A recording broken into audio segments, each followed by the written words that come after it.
Well, Mother's Day is next Sunday, so you still got plenty of time to get prepared. For some, that will mean ordering flowers or making a reservation for brunch. For others, the plan that's needed is finding a way to manage your own emotions as you mourn your mother's loss. Listen to your heart, find a gift perfect for me. The reminders meant to sell flowers or jewelry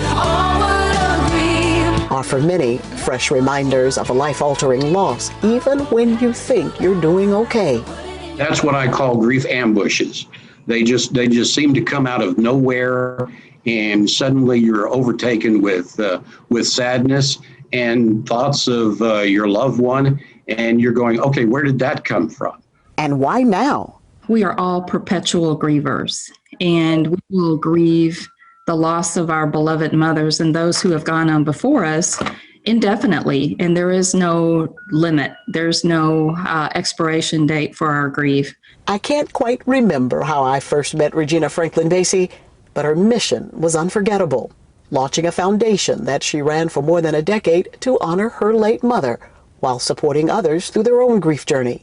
I profiled her efforts back in 2013, and she is still grieving, still serving, still reassuring others that it's okay to not be okay. We have to be intentional about acknowledging whatever emotion that surfaces. If there's sadness, just acknowledge it. Find a friend who you can talk to. I encourage people often to write and to purchase a journal and to journal their feelings and their emotions.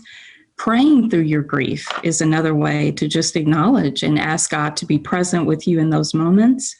Lighting a candle and just being intentional about whatever emotion that surfaces, honor that and step into it.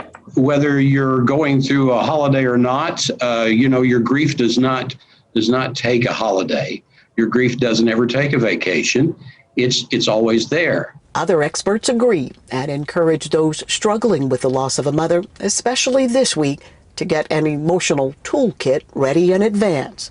Remember three things. It's one, the dread of the day is worse than the actual day itself. Two, I think you should have a plan. And if the plan doesn't work in the middle of it, well, just go to plan B. Don't beat yourself up. And the third thing is, do something special in honor of the person. Counselor Larry Barber says in his experience, often men especially will need to be coaxed into acknowledging the ongoing impact of grief, but those conversations help them heal. And you'll be surprised that they really don't hold back on emotions when they start talking about their mother and what their mother meant to them.